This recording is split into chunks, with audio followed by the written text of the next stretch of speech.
আরও একবার মেজাজ হারালেন সাকিব আল হাসান। রেগে মেগে মোহাম্মদ রিজওয়ানের দিকে বল ছুঁড়ে মারলেন বাংলাদেশের এই প্রিমিয়াম অলরাউন্ডার। উল্লেখ্য, প্রতিপক্ষকে চাপে ফেলতে ক্রিকেটারদের চোটের নাটক করতে দেখাটা নতুন কিছু নয়।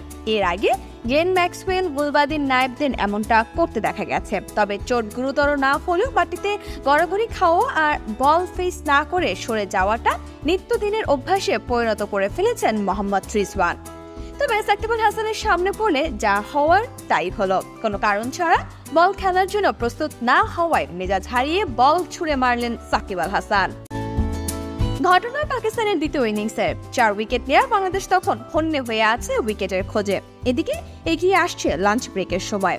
সাকিব যে বল করতে আসছেন সেটা দেখেও কালক্ষেপ করেন রিজওয়ান, আর এতেই খেপে গিয়ে কিপারের দিকে বল ছুঁড়ে মারেন সাকিব আল হাসান।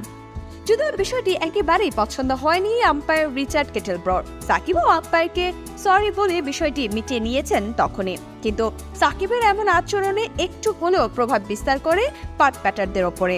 তা না হলে এমন চাপের মুহূর্তে সাকিবকে কেন তেড়ে ফুঁড়ে মারতে যাবেন ওপেনার আব্দুল্লাহ শফিক? পরের বলে সিঙ্গেল নিয়ে আব্দুল্লাহ শফিককে স্ট্রাইক দেন রিজওয়ান। সেই বলে ছক্কা হাঁকাতে গিয়ে ক্যাচ তুলে দেন শফিক।